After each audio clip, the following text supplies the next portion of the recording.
Donc cet après-midi, nous allons parler d'un sujet qui n'est pas simple, qui est l'apostasie dans l'Église. On va voir ce que c'est, et c'est un peu la suite du message, de notre message précédent, où on avait parlé des bonnes intentions dans l'Église. On avait vu que finalement, au fil des siècles, l'Église s'est chargée de traditions qui sont souvent non bibliques, et que ces traditions sont motivées par de bonnes intentions au départ. Mais en fait, ces bonnes intentions peuvent aller jusqu'à la désobéissance à la volonté de Dieu. Et c'est ce que nous allons voir aujourd'hui. Et je rappelle un passage, un propos de Jésus dans Marc chapitre 7, versets 7 à 9. Jésus dit « C'est en vain qu'ils m'honorent en donnant des préceptes qui sont des commandements d'hommes. Vous abandonnez le commandement de Dieu et vous observez la tradition des hommes. » Il leur dit encore, vous anéantissez fort bien le commandement de Dieu pour garder votre tradition. Et on avait émis une hypothèse, moi j'avais émis une hypothèse pendant l'enseignement en disant que probablement que la faiblesse de l'Église d'aujourd'hui, si on compare ça à la puissance de l'Église primitive, probablement que cette faiblesse est due en fait au fait qu'on a introduit des traditions dans l'Église que l'Église primitive ne connaissait pas. Mais bon, c'était juste une proposition. Et aujourd'hui, nous allons parler du fait que les bonnes intentions peuvent nous mener très loin. Voilà. Et j'aimerais me baser sur un premier texte qui est la deuxième lettre de l'apôtre Paul aux Thessaloniciens, au chapitre 2. Et nous allons lire les 4 premiers versets. Donc Paul écrit ceci, « Pour ce qui concerne l'avènement de notre Seigneur Jésus-Christ et notre réunion avec lui, nous vous prions, frères, de ne pas vous laisser facilement ébranler dans votre bon sens et de ne pas vous laisser troubler par quelque inspiration, soit quelques paroles ou par quelques lettres qu'on dirait venir de nous, comme si le jour du Seigneur était déjà là. Que personne ne vous séduise d'aucune manière. » On va revenir souvent sur cette notion de séduction. On est vraiment mis en garde par rapport à ça. « Que personne ne vous séduise d'aucune manière, car il faut que l'apostasie soit arrivée auparavant. » Donc là, il est question d'apostasie. « Et qu'on ait vu paraître l'homme du péché, le fils de la perdition, l'adversaire qui s'élève au-dessus de tout ce qu'on appelle Dieu ou de ce qu'on adore, jusqu'à s'asseoir dans le temple de Dieu, se proclamant lui-même Dieu. » Et donc, en fait, l'apôtre Paul nous dit qu'avant le retour de Jésus, il y aura deux signes qui doivent arriver avant, qui doivent paraître. C'est d'abord l'apostasie dans l'Église et l'apparition de l'Antichrist. Et en précisant que nous devons faire attention à la séduction, qui est un vrai danger. Et si on cherche la définition de l'apostasie, la définition la plus simple, c'est l'abandon volontaire de la foi. Quand on est dans la foi, on abandonne la foi, on dit qu'on a apostasié.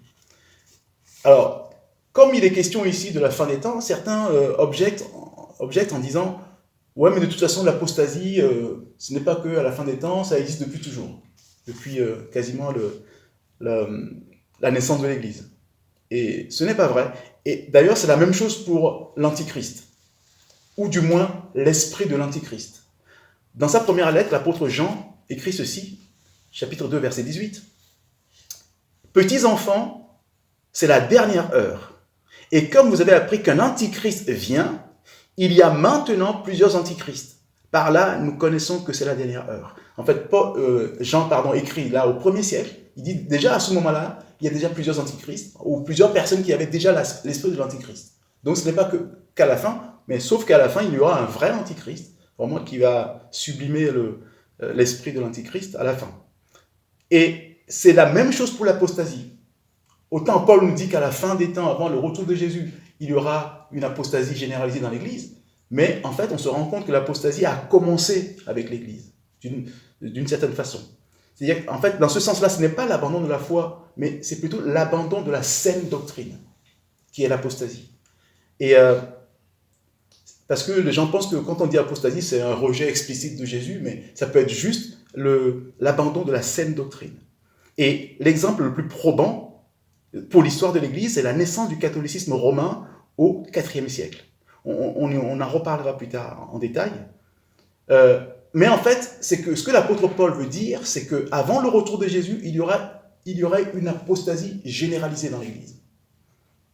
Et on a posé la question à Jésus, à lui-même, de donner les signes annonciateurs de son retour.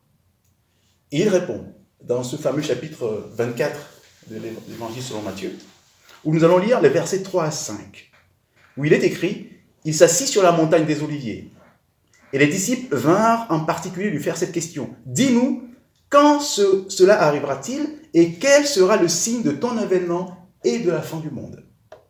Jésus leur répondit, « Prenez garde que personne ne vous séduise. » Là aussi, il nous met en garde. « Prenez garde que personne ne vous séduise, car plusieurs viendront sous mon nom disant, c'est moi qui suis le Christ. Et ils séduiront beaucoup de gens. » C'est toujours question de séduction ici. Et si nous allons au verset 11 et 12, Jésus répète, « Plusieurs faux prophètes s'élèveront et ils séduiront beaucoup de gens. Et parce que l'iniquité se sera accrue, la charité du plus grand nombre se refroidira. » Et verset 24, « Car il s'élèvera de faux Christ et de faux prophètes. Ils feront de grands prodiges et des miracles, au point de séduire, s'il était possible, même les élus. » Voilà. Et donc, on se rend compte que quelque part, un des premiers signes annonciateurs du retour, c'est la séduction. Le mot séduction qui revient souvent, Jésus le dit souvent, et non pas seulement la séduction de quelques personnes, mais la séduction de plusieurs personnes. Beaucoup de gens seront séduits. Voilà. Et l'autre signe annonciateur du retour, c'est le refroidissement de la charité, c'est-à-dire l'amour, la disparition de l'amour dans l'Église.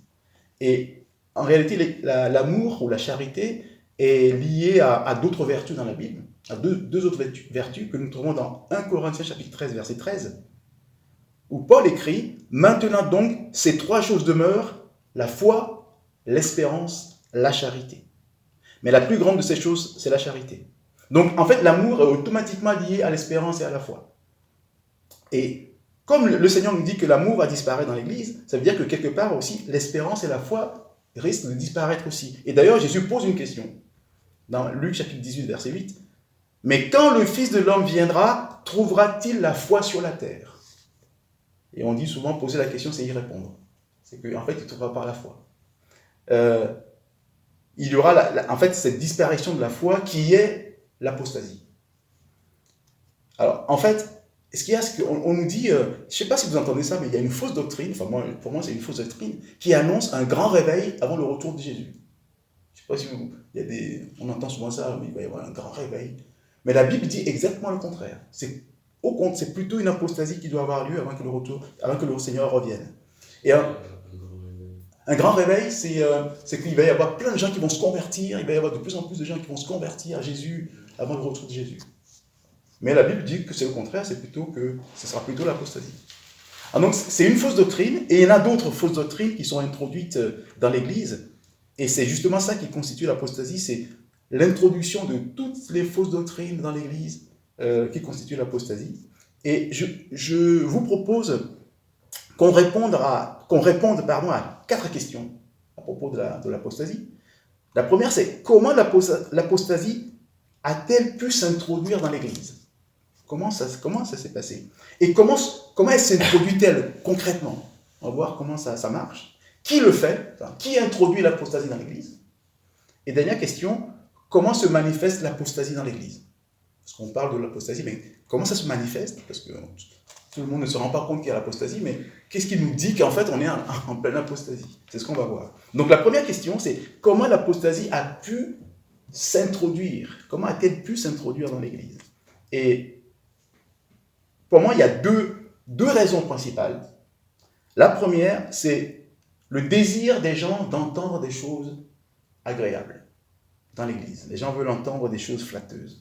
Et déjà, dans le livre d'Ésaïe, chapitre 20, versets 9 et 10, il est écrit « Car c'est un peuple rebelle, ce sont des enfants menteurs, des enfants qui ne veulent point écouter la loi de l'Éternel, qui disent aux voyants, ne voyez pas, et aux prophètes, ne nous prophétisez pas des vérités. Dites-nous des choses flatteuses, prophétisez des chimères. » Parce qu'en fait, on a la démangeaison d'entendre des choses agréables. Et la Bible dit qu'à la fin des temps, ça va être pire, ce désir d'entendre des choses agréables. Et c'est ce que l'apôtre Paul écrit à son fils spirituel Timothée, dans sa deuxième lettre, chapitre 4, versets 3 et 4. Paul écrit « Car il viendra un temps », en fait on y est, il viendra un temps où les hommes ne supporteront pas la saine doctrine. Mais ayant la démangeaison d'entendre des choses agréables, ils se donneront une foule de docteurs selon leurs propres désirs, détourneront l'oreille de la vérité et se tourneront vers des fables. Et c'est quoi ces fables-là qu'on entend aujourd'hui? C'est l'évangile de prospérité. C'est l'évangile du bien-être. C'est l'évangile de l'estime de soi. Alors, ça, c'est ce qu'on entend de plus en plus. C'est ces fables que... Parce que ça, c'est agréable. Les gens aiment ce qui est agréable, ce qui est sensationnel, ou les miracles. Par exemple, les gens recherchent des miracles dans les églises, donc ils peuvent être facilement séduits. Et tout ça, c'est ce désir d'entendre des choses agréables, ça favorise justement l'introduction, l'apparition des faux prophètes dans l'Église. Et la deuxième raison, à mon avis, qui est importante, qui fait que l'apostasie arrive à s'introduire, c'est le fait que les chrétiens ne lisent pas la Bible, ne connaissent pas la Bible. L'activité des faux prophètes est rendue possible simplement par l'ignorance des chrétiens. Parce qu'on leur ment, mais puisqu'ils ne connaissent pas la Bible, on peut leur dire n'importe quoi, donc ils acceptent. Et ça, c'est vraiment la deuxième raison qui permet l'apostasie de s'installer. Et vous connaissez ce verset célèbre, Osée 4,6. « Mon peuple est détruit parce qu'il lui manque la connaissance. » C'est ce que Dieu dit. « Mon peuple est détruit parce qu'il lui manque la connaissance de la parole de Dieu. » Voilà, pour la première question, c'est ça, il y a deux raisons qui permettent à l'apostasie de s'installer. Maintenant, comment s'introduit-elle concrètement?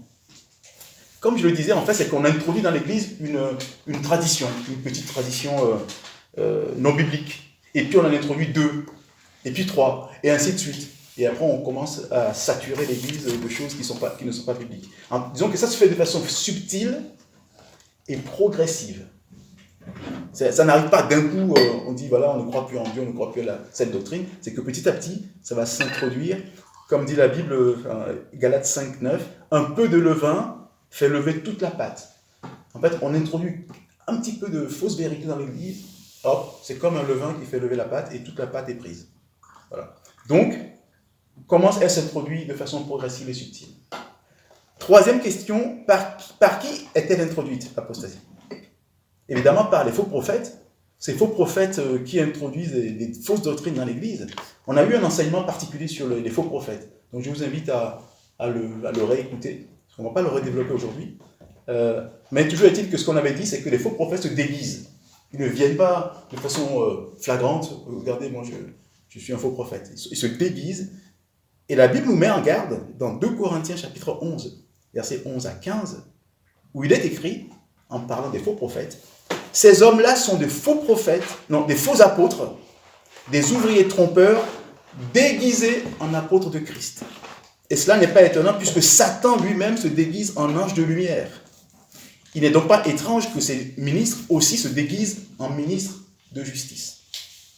En fait, il se trouve que dans l'Église, il y a des agents de Satan. Des agents de Satan qui sont introduits dans l'Église. Parfois, ils sont conscients qu'ils sont agents et d'autres ne sont pas conscients qu'ils travaillent pour Satan. C'est-à-dire qu'il y a des gens qui font des pactes avec Satan pour venir travailler dans l'Église. Alors, pour nous en convaincre, on va lire quelques passages des Écritures qui nous mettent en garde. L'apôtre Jude.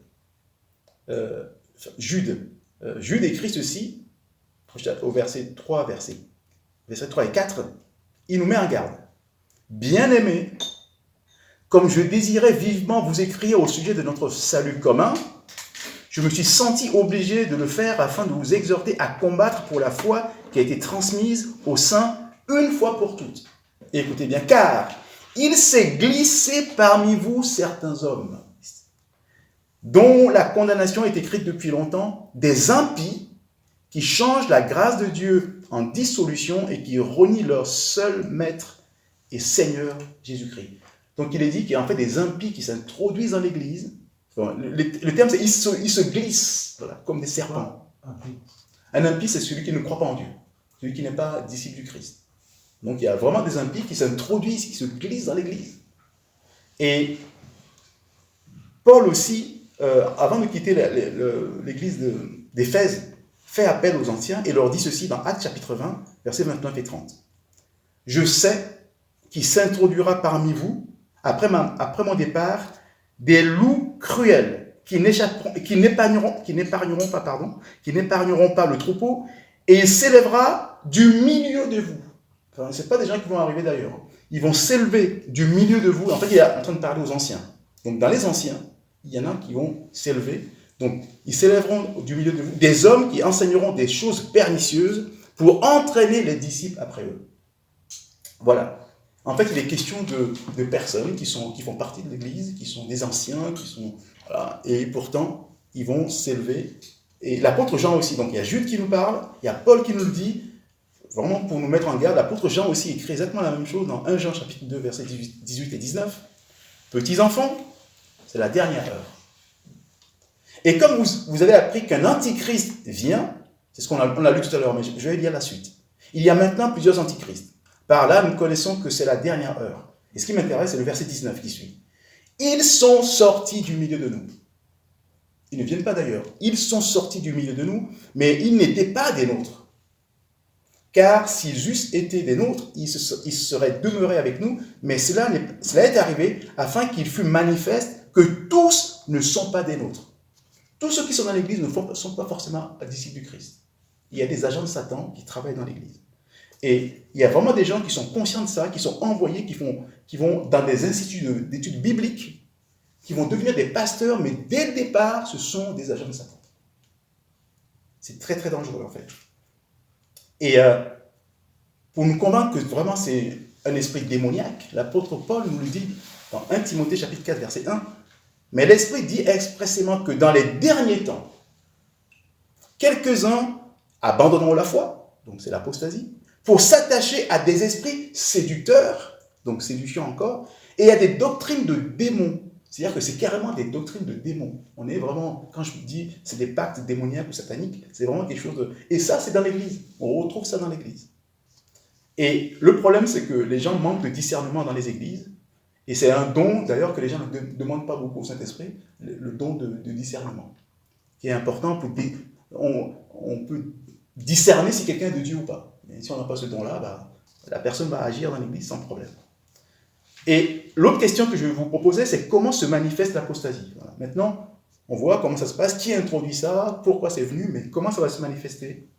Et j'aimerais présenter quelques caractéristiques. Je vais en présenter 7. 7. Il y en a plusieurs, mais pour moi, c'est les principales. Et on va prendre le chiffre 7 d'ailleurs, qui est le chiffre de la complétude. Je vais vous en présenter 7. Alors, la première, c'est d'ailleurs l'impression, quand on va dans une église apostate, c'est ce qu'on voit, c'est ce qui va nous frapper tout de suite, ce qui frappe la vue, c'est l'habillement des personnes, l'indécence de l'habillement, notamment des filles ou des femmes, des tenues qui suscitent la convoitise des yeux et de la chair. Dans une église de Jésus-Christ, on n'a pas ça, et pourtant aujourd'hui, on voit de plus en plus dans les églises, quand on voit comment les gens sont habillés, on dit là, oh là là. Donc ça, c'est vraiment la première chose qui frappe, déjà, quand on entre dans une église apostate, l'habillement, déjà, ça nous frappe. Première chose. Et l'apôtre Jean écrit, dans ce que nous avons lu tout à l'heure, mais quelques versets au-dessus, versets 15 et 16, « N'aimez point le monde, ni les choses qui sont dans le monde. Si quelqu'un aime le monde, l'amour du Père n'est point en lui, car tout ce qui est dans le monde, la convoitise de la chair, la convoitise des yeux et l'orgueil de la vie ne vient pas du Père, mais du monde. » Or, il est triste de constater que le monde est entré dans l'Église. L'Église qui, par définition, doit être séparée du monde, déjà étymologiquement, c'est ecclésia, qui est sorti du monde. Et pourtant, le monde est tellement entré dans l'Église qu'on retrouve les mêmes choses, la convoitise des yeux, la convoitise de la chair, l'impudicité qui est suscitée par tout ça, l'adultère dans les cœurs. Parce que Jésus a dit, l'adultère, c'est du moment où on convoite dans le cœur. Ce n'est pas un acte physique, l'acte physique, c'est l'adultère aussi, mais déjà, dès que je convoite quelqu'un dans mon cœur, adultère. Donc la loi de Jésus, le niveau est quand même assez élevé. Et pourtant, donc on va retrouver ça, l'impudicité aujourd'hui se trouve dans les églises, mais malheureusement, elle n'est même pas dénoncée. Et ça va être le deuxième point, la deuxième caractéristique que je vais souligner dans les églises apostates, c'est la pratique du péché. Les couples vivant en concubinage, pratiquant la fornication au su de l'église, ça se banalise. les divorces et les remariages à tour de bras dans les églises, et tout cela n'est pas dénoncé. Et c'est d'ailleurs, ça m'amène aussi à la troisième caractéristique de l'église apostate, c'est le message qui est prêché dans les églises apostates. Qu'est-ce qui est prêché? Ou ce qui n'est pas prêché, c'est surtout, on ne prêche plus sur le péché, on ne prêche plus sur la croix, sur la repentance, la sanctification, la souffrance du disciple. Ça, c'est des messages qu'on n'entend plus. Le message des églises apostates, c'est centré sur la prospérité matérielle. C'est sur le bien-être, sur l'estime de soi. Voilà. Ce que nous vivons maintenant. Et je vous renvoie au message que nous avions partagé sur la fausse doctrine du royaume maintenant. On avait détaillé tout ce qui se passe maintenant en tant que... qui est le message principal dans les églises, où voilà, c'est la prospérité, on doit régner maintenant dans le monde, etc. Bon, ça c'est le message qui est prêché dans les églises apostates, c'est tout ce qui est loin de la croix, de la sanctification. Et quatrième caractéristique, c'est la désobéissance à la parole de Dieu. Et là, je vais donner quelques exemples qui sont manifestes, qui sont clairs. On en parle souvent. Ça peut paraître banal, c'est pas bien grave, mais on le fait quand même. C'est ce qu'on dit sur le baptême et l'enseignement. Rappelez-vous ce que Jésus a dit quand il a envoyé ses apôtres et ses disciples. Il dit, voilà, Matthieu 28, versets 19 et 20. Allez, faites de toutes les nations des disciples, les baptisant au nom du Père, du Fils et du Saint-Esprit, et enseignez-leur à observer tout ce que je vous ai prescrit. Donc il donne un processus très clair. Premièrement, vous baptisez les personnes, et deuxièmement, vous les enseignez. Et qu'est-ce que les églises ont choisi de faire?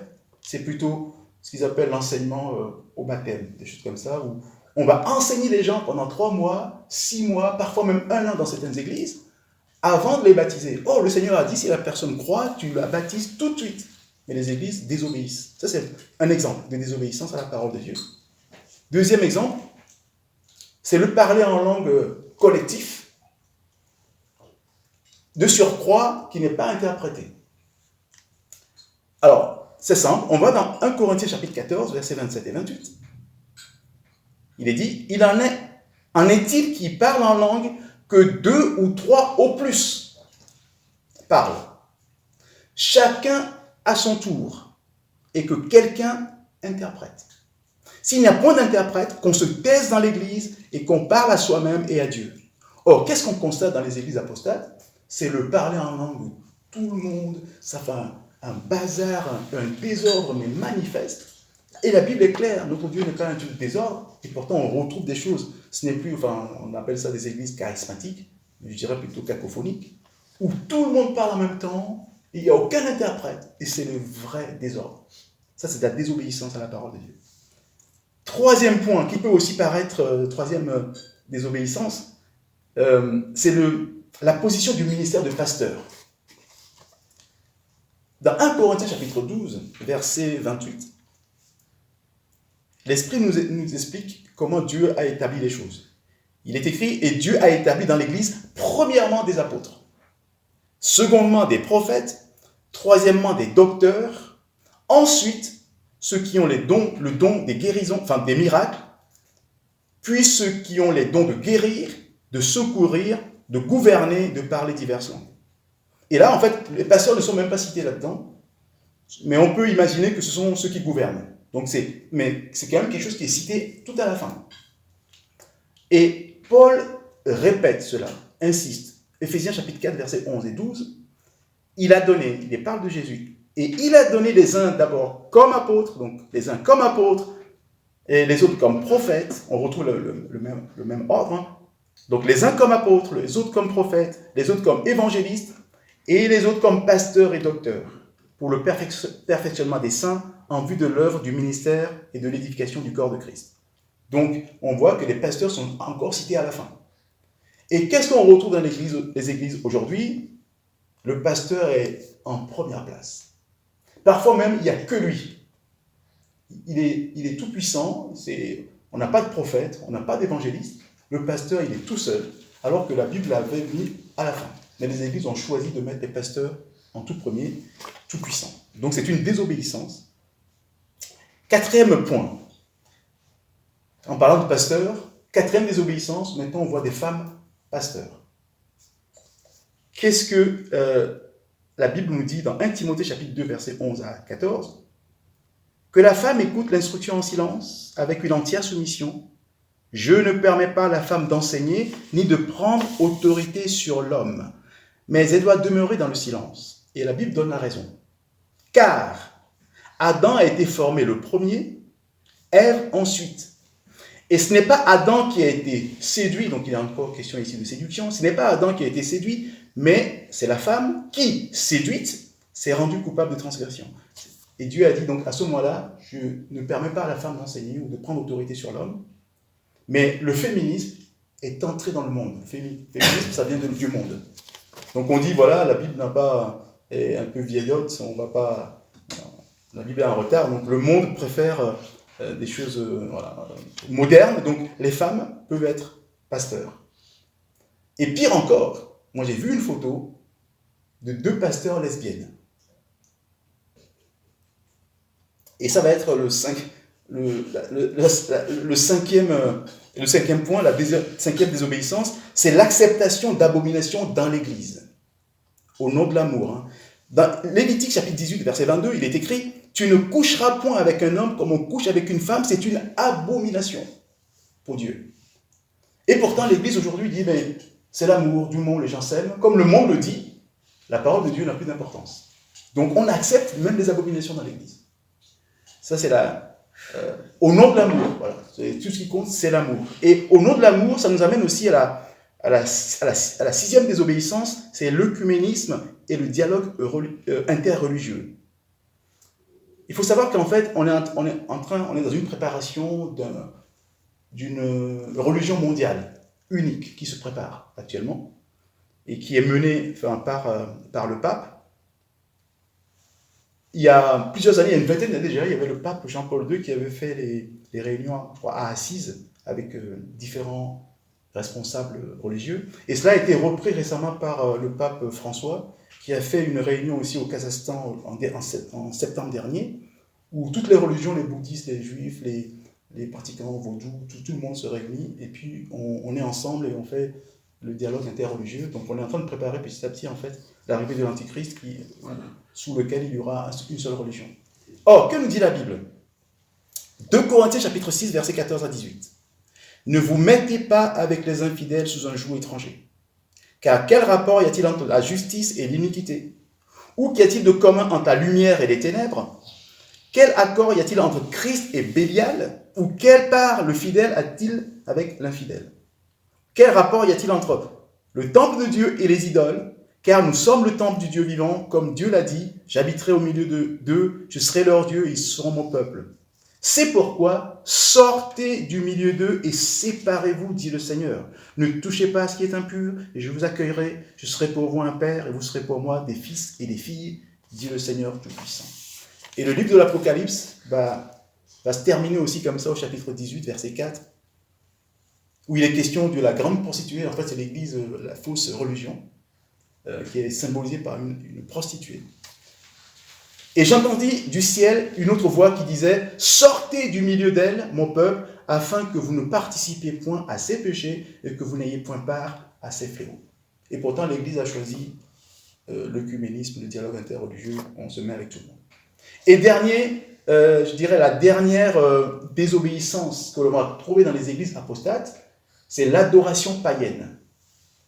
Alors, qu'est-ce qu'on entend par là ? D'ailleurs, vous allez remarquer quelque chose, c'est que les chants d'aujourd'hui sont centrés sur le chrétien. Si vous prenez les anciens cantiques disaient « Dieu est grand, louez l'Éternel, Jésus-Christ est le Seigneur ».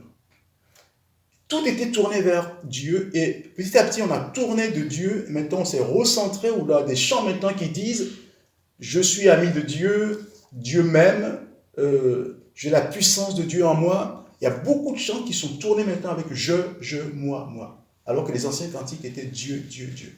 On sent donc ce passage de Dieu vers le croyant. Et deuxième caractéristique, c'est que la musique est devenue excessive dans les églises. Parfois, on a même mal aux oreilles quand on va dans des églises, tellement la musique est forte. Ça, c'est un signe d'apostasie, de désobéissance par rapport à ce que Dieu attend. Et vous allez voir aussi qu'on a des refrains qu'on répète. Les gens répètent les refrains 5, 6, 7, 8 fois, parfois 10 fois le même refrain, comme des mantras. En fait, c'est une pratique païenne. On répète les choses, on répète les choses, on répète les choses. En fait, les païens utilisent cela pour entrer dans une sorte de transe. Quand on répète les choses, ça met en transe. Et on le fait dans les églises, et les gens se retrouvent dans un état second, ils ont l'impression que c'est le Saint-Esprit. Ils disent, ah, c'est l'onction. Non, c'est autre chose, c'est païen. Vous allez remarquer très souvent ça dans les églises. Et d'ailleurs, en fait, ils pensent que c'est le Saint-Esprit, mais ce n'est pas le Saint-Esprit. Ce qu'il y a, c'est que le Saint-Esprit n'est plus là. Quelqu'un a posé une question. Comment reconnaît-on que le Saint-Esprit s'est retiré d'une église? Est-ce que vous avez une idée? Et la personne a donné une réponse que j'ai trouvée intéressante. Comment reconnaît-on que le Saint-Esprit s'est retiré d'une église? En regardant l'agrandissement de l'estrade. Quand une église commence à agrandir l'estrade devant, le Saint-Esprit n'est plus là. C'est-à-dire qu'on va commencer à faire du divertissement, du spectacle. Et parce que l'église n'est plus un lieu de recueillement, d'adoration, on va faire du spectacle. Et beaucoup d'églises, à un moment donné, hop, on agrandit l'estrade devant. C'est que le Saint-Esprit n'est plus là. On va se mettre dans le divertissement et le spectacle. Et on a plus de divertissement que d'adoration, parce qu'on aime plus le plaisir que Dieu. On verra ça tout à l'heure. Paul l'a écrit d'ailleurs, aimant le plaisir plus que Dieu. Ce qui intéresse les gens quand ils vont à l'église, c'est le plaisir qu'ils vont en retirer plutôt que l'amour qu'ils ont pour Dieu. Donc on va retrouver cela avec les divertissements, l'estrade qui devient plus grande. Et moi je pense vraiment que le Saint-Esprit a retiré sa puissance des églises. On en a parlé la dernière fois en parlant du fait qu'on ne voit plus les miracles du premier siècle. Le Saint-Esprit, à mon avis, a retiré sa puissance de l'église dans notre intérêt. Quand l'église était puissante au départ, vous prenez l'exemple d'Ananias et Saphira, quand ils ont péché, ils sont morts sur place. Voilà. Au début de l'église, le Saint-Esprit était tellement puissant que quand tu péchais, direct, la punition tombait.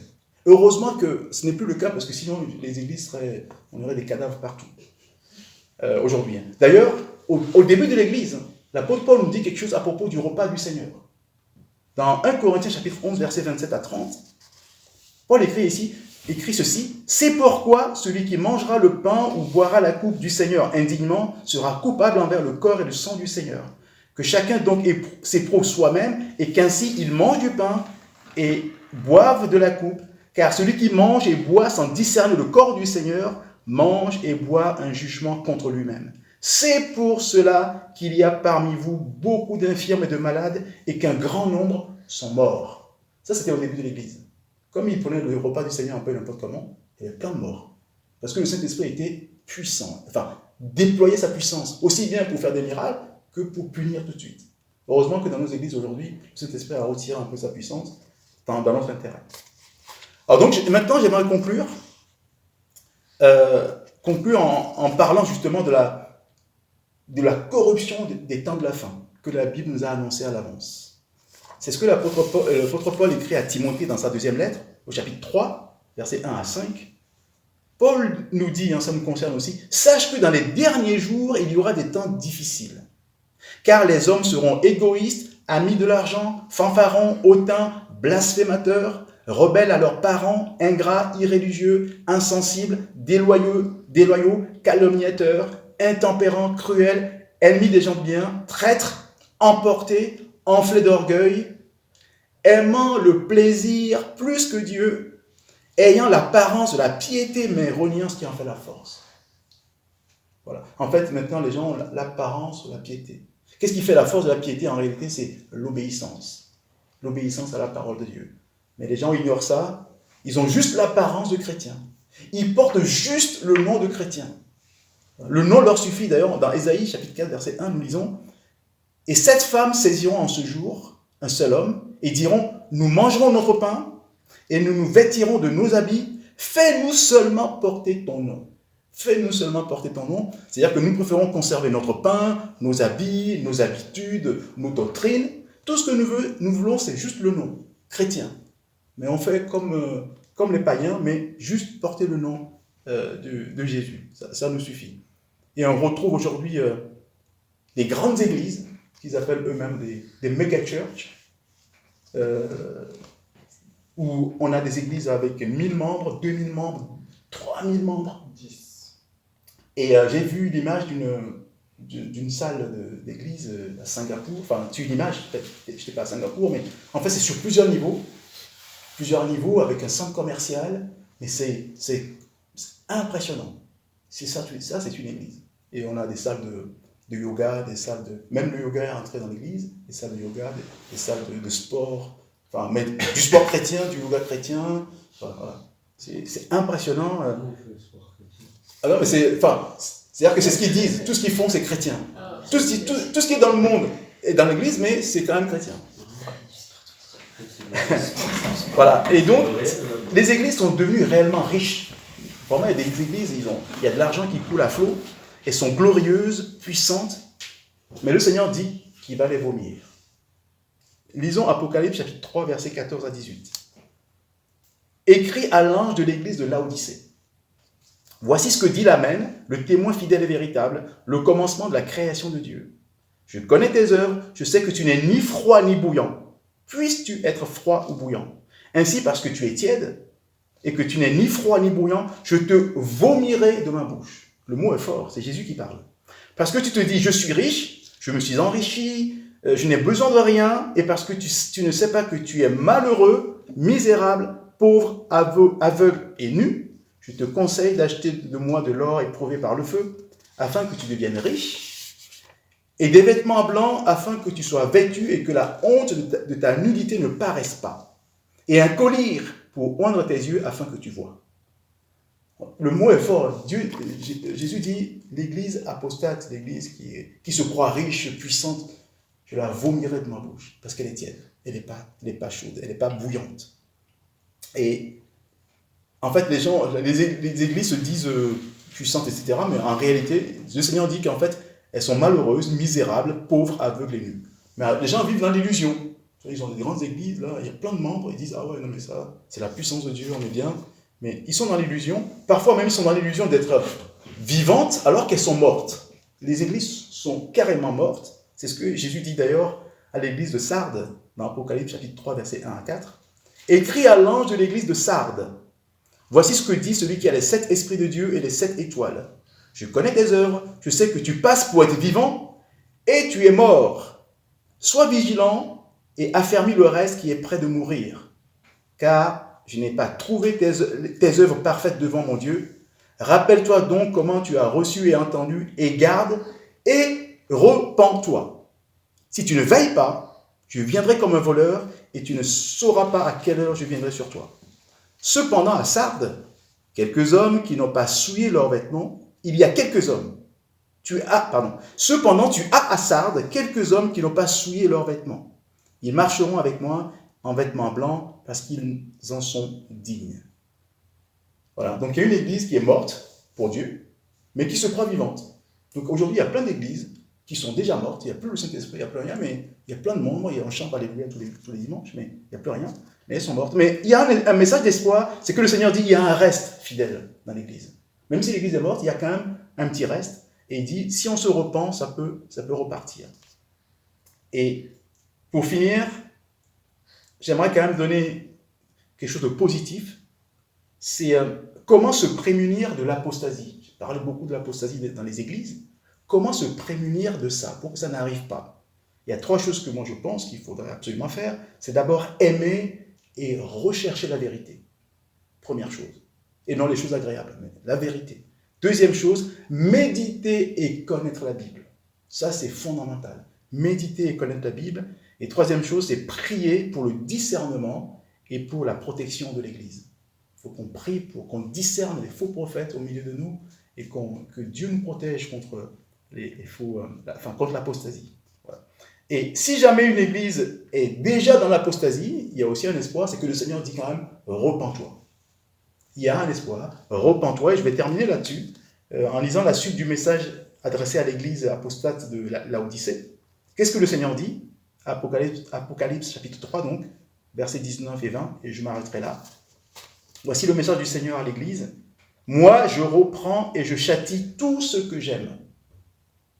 Aie donc du zèle et repens-toi. Voici, je me tiens à la porte et je frappe. Si quelqu'un entend ma voix et ouvre la porte, j'entrerai chez lui, je souperai avec lui et lui avec moi. » Amen.